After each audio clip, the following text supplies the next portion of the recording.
할렐루야. 하나님께서 우리 호산나 찬양대의 찬양을 기쁘게 받으신 줄로 믿습니다. 여러분, 하나님 앞에 은혜가 되십니까? 네. 그렇다면 여러분, 하나님 앞에 기쁨으로 박수를 한번 올려드렸으면 좋겠습니다. 하나님께 영광을 돌리겠습니다. 오늘 말씀 제목이 세상을 이기는 진정한 힘, 용서라는 제목입니다. 여러분, 용서하면 생각나는 많은 것들이 있으실 것입니다. 형과 동생이 신나게 싸웠습니다. 그것을 보고 있던 엄마가 이렇게 말했습니다. 먼저 용서하는 사람이 형이다. 누가 먼저 용서를 빌었겠습니까? 형일 것입니다. 왜 그렇습니까? 형이 먼저 용서하지 않으면 형이 뭐가 됩니까? 동생이 되기 때문에 형 체면이 말이 아닌 것입니다. 그렇기 때문에 형이 먼저 잘못했다, 용서해달라 이렇게 할 것입니다. 우리 조상들은 참 자녀들을 가르칠 때에도 참 지혜로웠다라는 그런 생각이 듭니다. 먼저 용서하는 사람이 형이다. 여러분, 오늘 말씀은 우리에게 이렇게 말씀하고 있습니다. 먼저 용서하는 사람이 그리스도인이다. 더 나아가서 먼저 축복하는 사람이 그리스도인이다 라고 말씀하고 있습니다. 여러분, 우리는 크게 두 부류의 사람과 함께 살아갑니다. 한 부류는 선한 사마리아인과 같이 착한 사람입니다. 선량하고 정직하며 상식이 통하는 그러한 사람입니다. 두 번째 부류는 가룟 유다와 같이 나쁜 사람입니다. 이들은 불손하고 거짓말하며 상식이 통하지 아니하고 또 자기만 생각하는 그런 사람입니다. 여러분, 좋은 사람과 좋은 관계를 맺으며 사는 것은 참 쉽습니다. 그렇지만 나쁜 사람과 함께 좋은 관계를 맺으며 살아가는 것은 사실 쉽지 않습니다. 혹 나에게 해를 입히지는 않을까, 혹 나를 이용하려 들지는 않을까, 그러면 항상 이런 경계심 가운데 있는 것을 보게 됩니다. 얼마 전에 책을 읽으면서 한 사람의 이야기를 읽게 되었습니다. 그 사람은 오스 힐먼이라는 사람이었습니다. 오스는 큰 광고 회사를 세웠는데 10년 동안 열심히 뼈 빠지게 일해서 한 회사를 세웠습니다. 그런데 하루는 자신의 부사장이 찾아와서 이렇게 말하는 것입니다. 제가 따로 회사를 차리길 원합니다. 허락해 주십시오 라고 했습니다. 그럼 아랫사람이 이렇게 회사를 따로 독립한다니까 얼마나 좋은 일입니까? 잘해봐라 라고 했습니다. 그런데 알고 보니 어떤 일이 있었냐면 그 회사에 두 번째로 가장 이렇게 일을 많이 맡기는 두 번째 고객을 빼앗아 가버린 것입니다. 몰래 훔쳐가 버린 것입니다. 그러니 여러분, 그 마음 가운데 얼마나 원통함이 있고 원수와 같은 그런 마음이 들겠습니까? 여러분, 이 내용을 제가 읽으면서 참 여러 가지 생각을 하게 되었습니다. 참 세상 가운데는 인간으로서는 해서는 안 될 일들을 참 많이 하는구나 라는 그런 생각이 들었습니다. 여러분은 어떻습니까? 여러분 주위에 혹시 이렇게 가룟 유다와 같은 그런 사람이 있지는 않습니까? 아니면 가룟 유다는 아니지만 내가 약간의 경계심을 가지고 좀 주의해야 되는 그러한 이웃이 있지는 않습니까? 여러분, 이런 사람을 우리가 어떻게 대하며 살아가야 하겠습니까? 오늘 말씀은 바로 이 질문, 나쁜 이웃과 어떤 관계를 맺으며 살아갈 것인가에 대해서 우리에게 말씀하고 있습니다. 여러분, 나쁜 이웃과 어떤 관계를 맺으며 살아가야 되겠습니까? 사실 이 질문에 대해서 답을 하는 것은 너무나 쉽습니다. 그러나 그 정답대로 살아가는 것은 그리 녹록지 않다라는 것입니다. 여러분, 왜 그렇습니까? 일반적으로 죄성을 가진 사람은 받은 대로 갚아주기를 원하기 때문에 그렇습니다. 여러분, 옛 속담에 이런 말이 있지 않습니까? 되로 주고 말로 받는다라는 말이 있습니다. 또 되로 받고 말로 준다라는 이런 말들을 우리가 흔히 사용합니다. 이 말은 좋은 의미로도 사용되어지지만 반대로 나쁜 의미로도 사용되어지는 것입니다. 내가 한 대 맞으면 몇 도로 갚아줘야 됩니까? 두 대만 합니까? 두 대, 세 대 이렇게 갚아주어야지 직성이 풀린다라는 그런 의미가 담겨 있습니다. 그 다음에 이런 속담도 있습니다. 망치로 얻어맞고 홍두깨로 친다. 어르신들은 홍두깨가 무엇인지 잘 아실 것입니다. 다듬이질 할 때 천을 돌돌돌 말아가지고 이렇게 두면 이제 두들기지 않습니까? 돌돌 마는 그걸 홍두깨라고 하지 않습니까? 그래서 홍두깨의 길이를 사진을 찾아보니까 70에서 90cm랍니다. 망치는 자그마하지만 홍두깨는 굉장히 큰 것입니다. 작게 맞으면 그 작게 맞은 데서 그치지 아니하고 내가 몽둥이로 후려 패야만이 직성이 풀린다라는 그런 의미가 되겠습니다. 여러분, 서양 속담에도 이런 격언이 있습니다. 복수는 또 다른 복수를 낳는다. 그 다음에 복수는 한정이 없다라는 이런 속담이 있습니다. 무엇을 말하는 것이겠습니까? 동서양의 이렇게 복수에 대해서, 원한을 갚는 것에 대해서 여러 가지 속담과 격언들이 있다는 것은 무엇을 말하냐면, 복수심은 어느 누구에게만 있는 것이 아니라 모든 사람들에게 동일하게 복수하고 싶은 그런 욕망이 있다라는 것을 말씀하고 있는 것입니다. 그래서 사람들은 그렇게 때로는 실제로 복수를 합니다. 그리고 복수할 힘이 없을 경우에는 어떻게 합니까? 원통한 마음을 가지고 이렇게 한탄하며 살아가는 것을 볼 수가 있습니다. 혹시 여러분 중에 혹 그런 사람이 있지 않습니까? 정말 용서할 수 없어. 그 사람을 생각하면 내가 치가 떨려. 내 눈 감기 전에는 절대 용서 못해. 이런 분이 계십니까? 여러분, 그런 분이 계시다면 오늘 말씀을 통해서 은혜 많이 받으시기를 주님의 이름으로 축복합니다. 용서하실 분이 별로 없으신 것 같습니다. 네. 여러분, 다음 주 주간이 추석 주간입니다. 만약에 가족 가운데 혹시 그런 분이 계시다면 정말 1년에 한 번밖에 없는 이 명절이 제일 좋은 날이 되어야 되는데 정말 결코 좋은 그런 날이 되지 아니하고 최악의 날이 될 것입니다. 특별히 가장 가까운 가족 가운데에 혹시 그런 분, 미워하는 분이 계시다면 오늘 말씀을 통해서 큰 은혜 받으시고 하나님의 용서가 그 가정 가운데, 그 가족들 가운데 있기를 주님의 이름으로 축복합니다. 여러분, 우리는 나쁜 이웃을 어떻게 대하며 살아가야 되겠습니까? 우리는 저주 대신에 용서하며 축복하며 살아야 합니다. 오늘 말씀 14절 말씀을 함께 읽도록 하겠습니다. 14절입니다. 같이 읽습니다. 시작. 너희를 박해하는 자를 축복하라. 축복하고 저주하지 말라. 아멘. 여러분, 17절 말씀도 같이 읽겠습니다. 17절입니다. 시작. 아무에게도 악을 악으로 갚지 말고 모든 사람 앞에서 선한 일을 도모하라. 아멘. 여러분, 원수에 대해서, 핍박하는 사람에 대해서 저주하지 말고 축복하라. 여러분, 이 태도는 세상의 태도와 전혀 다른 것입니다. 우리 주님께서는 세상의 방식이 아닌 전혀 다른 방식으로 살아라 말씀하십니다. 비록 우리가 세상 속에 살지만 세상의 방식대로 살지 말라라고 말씀하고 계신 것입니다. 원수와 핍박자를 축복하라. 이것은 우리의 상식과 충돌합니다. 이것은 우리의 본성과도 충돌하는 것입니다. 그러나 우리 그리스도인은 이렇게 세상과 충돌하고 본성과 충돌하고 우리의 상식과도 충돌하며 살아가는 사람이 바로 우리 그리스도인인 줄 믿습니다. 여러분, 누가복음 10장을 보면 예수님께서 70명의 제자를 파송하십니다. 그러면서 그들에게 하신 말씀이 무엇이냐면, 어느 집에 들어가든지 먼저 말하되 이 집이 평안할지어다 하라라고 말씀하셨습니다. 제일 먼저 하는 것이 그 집의 평안을 비는 것입니다. 주님은 전도할 때에 이것저것 따지지 말고 그냥 그 집에 들어가면 그 집이 좋은 사람이든 나쁜 사람이든 이런 것 전혀 따지지 말고 제일 먼저 축복하라라고 말씀하고 계신 것입니다. 여러분, 그리스도인은 어떤 사람입니까? 복을 빌어주는 사람입니다. 축복하는 사람입니다. 여러분, 오늘 예배드리기 시작하실 때에 축복성을 찬송을 했습니다. 하나님은 너를 지키시는 자, 너의 우편에 그늘 되시니 낮의 해와 밤의 달도 너를 해치 못하리. 하나님은 너를 지키시는 자, 너의 환난을 면케 하시니 낮의 해와 밤의 달도 너를 해치 못하리. 여러분, 서로 축복하지 않았습니까?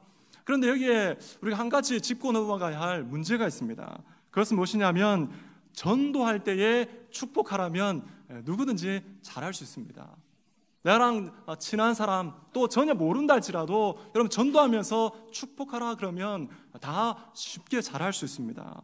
그런데 나와 개인적으로 원한 관계에 있는 사람에게 축복하라 그러면 사실 쉽지가 않습니다. 그래서 마더 테레사는 이렇게 이야기를 했습니다. 옆에 있는 형제를 사랑하는 것보다 전 세계 인류를 사랑하는 것이 더 쉽다라고 말했습니다. 어떻습니까? 여러분, 공감이 되십니까? 옆에 있는 형제를 사랑하는 것보다 그냥 전 인류에 대해서 내가 인류를 사랑한다라고 말하는 것이 훨씬 쉽다라는 것입니다. 여러분, 설교 초두에 제가 오스 힐먼에 대해서 이야기를 했습니다. 그는 자기가 그렇게 도와주고 믿었던 부사장이 자신을 배신하고 두 번째로 큰 고객을 가로채 갔다는 것에 대해서 정말 잠을 이루지 못하는 그러한 분노로 가득 차 있었습니다. 그래서 그는 소송을 해서 다시 빼앗아올까, 그 부사장을 완전 쫄딱 망하게 해버릴까, 그런 마음을 계속해서 가졌다고 합니다. 그렇지만 그 마음 가운데 내가 하나님의 사람으로서 그렇게 할 수는 없다 라고 하면서 그 마음 가운데 하나님 말씀이 떠올랐습니다. 내 원수를 사랑하라. 그 말씀을 읽고 또 묵상하면서 그 사람을 용서하기를 결정했습니다. 그리고 그를 용서하면서 하나님, 제가 많은 손해를 봤지만 용서합니다 라고 고백하였습니다. 여러분 잘 보십시오. 그는 분명히 손해를 보았습니다. 물질적으로 큰 손해를 보았습니다. 심리적으로도 굉장한 손해를 보았습니다. 그리고 갚아주지 못한 그 원통함도 있습니다. 그런데 이상한 것은 그에게 다른 일이 일어났다는 것입니다. 손해를 보았지만 그를 용서하고 났을 때 그 마음 가운데 하나님의 평강이 찾아왔다라는 것입니다. 여러분, 몇 년이 지나지 않아서 부사장이 찾아와서 제가 잘못했습니다 싹싹 빌더랍니다. 이것이 하나님의 은혜가 아니면 무엇이겠습니까? 사랑하는 성도 여러분, 용서하지 못하면 사실 우리는 아무것도 얻을 수가 없는 것입니다. 마음에 원망과 분노가 있는데 우리가 무엇을 더 얻을 수 있겠습니까? 아마 우리 성도님들도 이런 용서의 경험들을 가지고 계실 것입니다. 저도 그런 경험이 있습니다. 어떤 분이 저에게 철떡같이 약속해놓고 결정적인 순간에 배신을 하는 그런 경우가 있었습니다. 저도 굉장히 그 사람을 용서하기 어렵고 힘든 그런 시간들을 보냈습니다. 용서해야 된다는 건 아는데 실체는 잘 안 되는 것입니다. 의지적으로 하나님 앞에 제가 그 사람을 용서합니다 라고 말했지만 돌아서면 어떻게 됩니까? 또 생각이 나지 않습니까? 그렇게 반복되고 그렇게 되었습니다. 그래서 하나님 앞에 정말 결단하고, 하나님, 제가 그 사람을 예수님의 이름으로 용서합니다. 내가 그 사람을 축복합니다. 하나님, 그 사람도 잘 되게 해주십시오라고 하나님 앞에 기도했습니다. 어떻게 되었겠습니까? 제 마음 가운데도 하나님의 평강이 찾아왔습니다. 여러분, 지금 만나면 어떠냐면 내가 언제 미워했지? 이런 생각이 듭니다. 기쁘게 인사하고 서로 사랑하는 그런 마음으로 인사를 나누는 그런 관계가 된 것입니다. 여러분, 하나님께서 우리에게 바라시고 원하시는 것이 있습니다. 오늘 말씀을 보면 18절 말씀인데 같이 읽도록 하겠습니다. 18절입니다. 시작. 할 수 있거든 너희로서는 모든 사람과 더불어 화목하라. 아멘. 할 수 있거든. 이것은 무엇을 말하는 것이겠습니까? 내가 할 수 있는 최선을 다해서, 내가 할 수 있는 힘을 다해서 그 사람을 용서하고 그 사람을 사랑하고 축복하라라는 그런 하나님의 간절한 부탁이요 명령인 것입니다. 여러분, 하나님께서 우리 하나님의 백성들을 통해서 세상 가운데 보여주시길 원하시는 것이 있습니다. 무엇이겠습니까? 세상의 논리가 아니라 바로 하나님의 논리로 살아가는 그 하나님의 백성들을 보여주기를 원하시는 것입니다.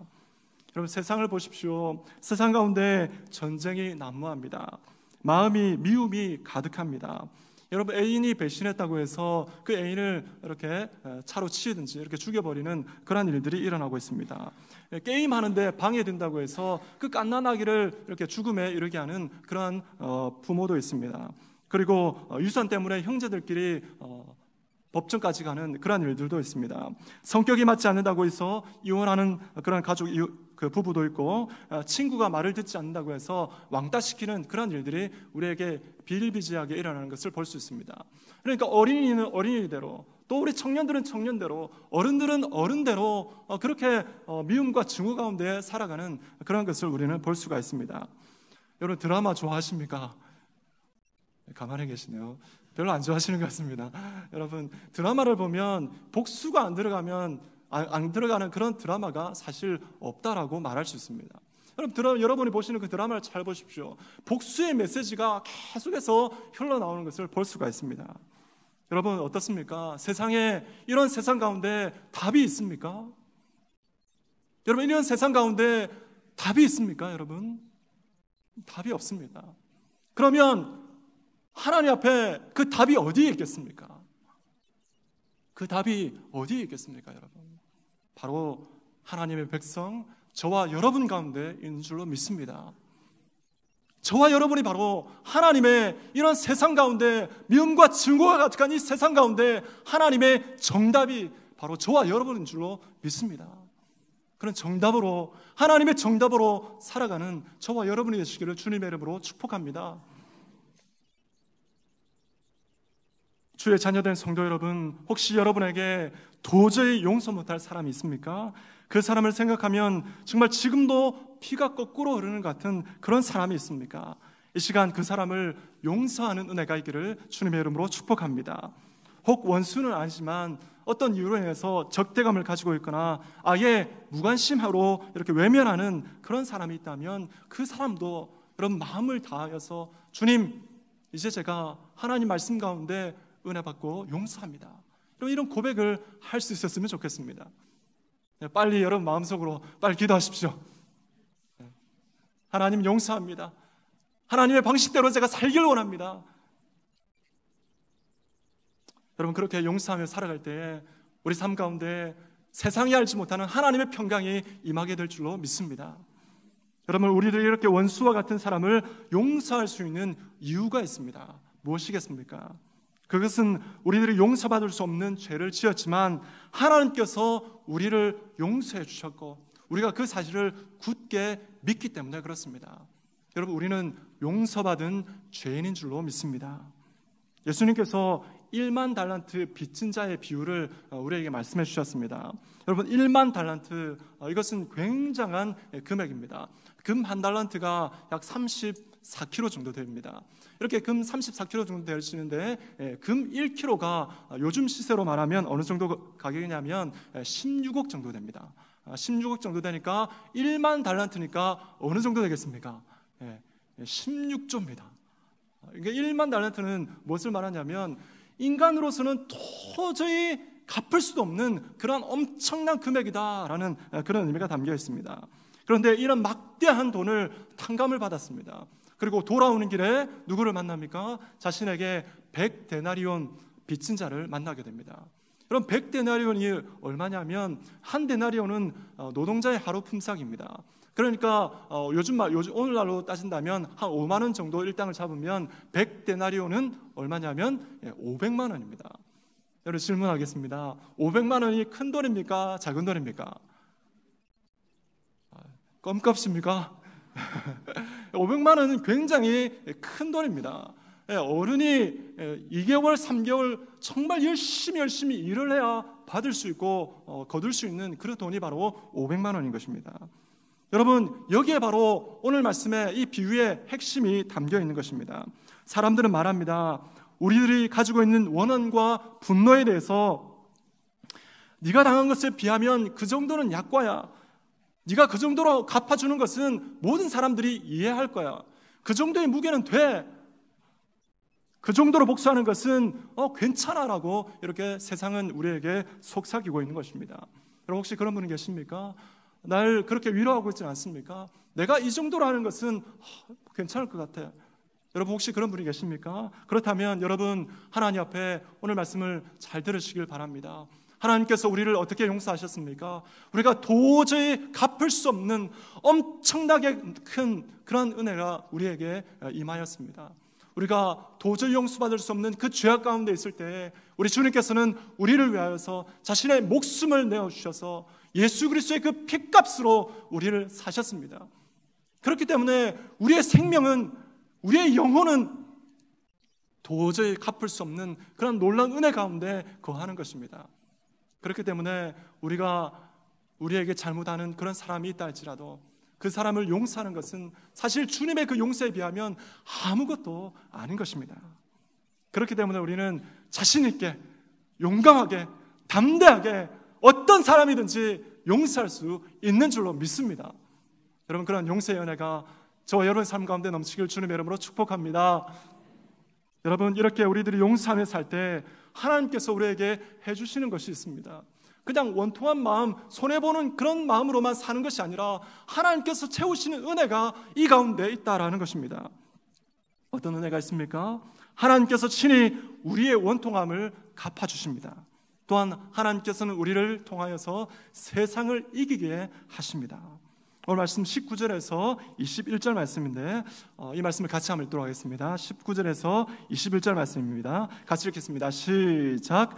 내 사랑하는 자들아, 너희가 친히 원수를 갚지 말고 하나님의 진노하심에 맡기라. 기록되었으되 원수 갚는 것이 내게 있으니 내가 갚으리라고 주께서 말씀하시니라. 내 원수가 줄이거든 먹이고 목마르거든 마시게 하라. 그리함으로 내가 숯불을 그 머리에 쌓아 놓으리라. 악에게 치지 말고 선으로 악을 이기라. 아멘. 여러분, 성경에 많은 위대한 믿음의 사람들이 있습니다. 그 위대한 사람들은 모두 다 용서하며 축복하며 살았습니다. 그리고 갚아주시는 하나님의 은혜를 기억하고 살았던 것입니다. 여러분, 요셉을 한번 생각해 보십시오. 요셉은 형들에게 팔려갈 때에 그 가운데 얼마나 원통함이 많았을 것이고 얼마나 아픔이 많았겠습니까? 성경에 기록되기를 애걸할 때에 라고 기록되어 있습니다. 형들 앞에 애걸하면서 살려주십시오, 용서해 주십시오라고 애걸하였습니다. 그러나 형들은 그를 용서하지 아니하고 그냥 팔아버렸습니다. 노예로 팔아버렸습니다. 요셉은 애굽에 팔려갔을 때에 마음에 원통한 마음들이 있었을 것입니다. 보디발의 집에 있을 때에도 그랬고 또 감옥에 갔을 때도 아마 그런 마음이 있었을 것입니다. 그런데 여러분, 성경은 어떻습니까? 전혀 그런 기록되어 있지 않습니다. 그는 무엇을 믿었겠습니까? 바로 하나님의 갚아주심을 믿었던 것입니다. 마음에 아픔이 있었지만, 마음에 고통이 있었지만 그 모든 고통에 대해서 하나님께서 나를 갚아주실 것이다 라는 그런 굳건한 믿음이 있었던 것입니다. 그럴 때에 요셉 앞에 형들이 찾아왔을 때 요셉의 형들을 만나면서 그들 보며 눈물 흘리면서 그들에게 했던 고백이 무엇입니까? 형님들이 나를 이곳에 팔았다고 결코 근심하지 마십시오. 형들이 나를 이곳에 팔았다고 절대 한탄하지 마십시오. 하나님께서 나를 이곳에 보내셔서 이렇게 수많은 백성들을, 수많은 생명들을 살리게 하셨습니다 라고 고백하였습니다. 여러분, 이 고백이 저와 여러분의 고백이 되어야 되는 줄로 믿습니다. 여러분, 다윗이 그렇지 않습니까? 다윗은 자신을 죽이려고 했던 그 사울을 향해서 죽일 기회가 많이 있었습니다. 사람들이 이렇게 말했어요. 부하들이 이렇게 말하지 않습니까? 내가 저 사울, 다윗, 내 주인 다윗의 생명을 빼앗으려고 하는 그 사울을 내가 죽이겠습니다 라고 말했지만 다윗은 어떻게 합니까? 그 부하를 이렇게 막으면서 절대 그렇게 하지 마라. 하나님께서 기름 부으신 자를 내가 어떻게 해할 수 있겠느냐라고 고백하지 않습니까? 여러분, 이렇게 용서하며 품으며 살아갔을 때에 하나님께서 어떤 은혜를 베풀어 주셨습니까? 요셉을 애굽의 총리로 세우셨습니다. 그것을 통하여서 수많은 영혼을 살리는 은혜가 임하게 하셨습니다. 다윗을 통하여서는 하나님의 왕, 하나님께서 기뻐하시고 모든 왕들의 기준이 되는 그런 뛰어난 왕으로 세워주셨던 것입니다. 여러분, 용서하고 축복하는 것은, 그리고 그것을 통해 세상을 이기는 것은 지금도 진행형으로 진행되고 있습니다. 여러분, 올 초에 여러분 크림빵 뺑소니 사건을 여러분 잘 아실 것입니다. 이 사건을 보면서 참 많은 것을 느꼈을 것입니다. 마음이 아픈 분도 많이 있었을 것입니다. 지난 7월에 재판 결과가 이제 나왔고 실행이 이제 되었습니다. 임신한 아내를 위해서 아내가 좋아하는 케이크를 사려다가 돈이 없어서 크림빵을 사들고 가던 한 가정의 가장을 음주운전으로 그만 죽음에 이르게 하였던 것입니다. 여러분, 가해자가 자수를 좀 늦게 했습니다. 그리고 재판 과정에 있어서 자신의 혐의를 또 부인하기도 하고 또 범행 사실을 숨기려고 하는 그런 일들이 있었습니다. 그런데 어떠냐면 유가족, 특별히 그의 부친은 이렇게 고백을 하고 있습니다. 처음부터 끝까지 하나님 앞에 용서하며 그 사람이 자수하기를 위하여서 기도했습니다. 그가 자수했을 때 본인이 경찰서에 찾아가서 잘했다, 내가 너를 위해서 기도했다, 이렇게 위로해 주러 직접 찾아간 그 사람이 그의 부친이었습니다. 기자들이 물었습니다. 지금 심정이 어떻습니까? 자수를 늦게 했는데 지금 마음이 어떻습니까? 기자는 아무래도 원통합니다. 어떻게 그럴 수 있습니까? 그런 말을 듣기를 원했을 것입니다. 그러나 그 부친은 이렇게 한마디로 요약했습니다. 신앙으로 사니까 괜찮습니다. 말씀대로 살려고 합니다. 이렇게 고백하였습니다. 여러분, 이것이 무엇입니까? 답이 없는 세상 가운데 바로 하나님의 백성으로서 하나님의 정답을 세상 가운데 보여주는 모습이 아니겠습니까? 이런 사람들이 한 명 한 명 모이고 모일 때에 그 힘은 엄청나게 될 것이고 세상을 뒤집고 엎는, 세상을 이기는 그런 역사들이 일어나게 될 줄로 믿습니다. 여러분, 이분의 용기를 통하여서 어떤 열매를 맺었는지 우리는 정확하게 자세하게 알 수 없지만 하나님께서 분명히 갚아주시는 줄로 믿습니다. 하나님의 놀라운 은혜가 그 가운데 있게 될 줄로 믿습니다. 여러분, 지금도 하나님께서는 우리에게 묻고 계십니다. 너희는 너희 마음 가운데 아픔이 있고 아픔을 주고 고통을 주는 그런 사람들에게 대해서 어떻게 대하며 살아가고 있느냐 묻고 계십니다. 하나님 말씀은 우리에게 이렇게 분명하게 말씀합니다. 원수를 갚지 말고 미워하지 말고 그들을 축복하고 그들을 사랑해라라고 말씀하고 계신 것입니다. 여러분, 하나님은 우리가 이 세상에 살지만 이 세상의 논리로 살아가는 것을 결코 원하지 아니하십니다.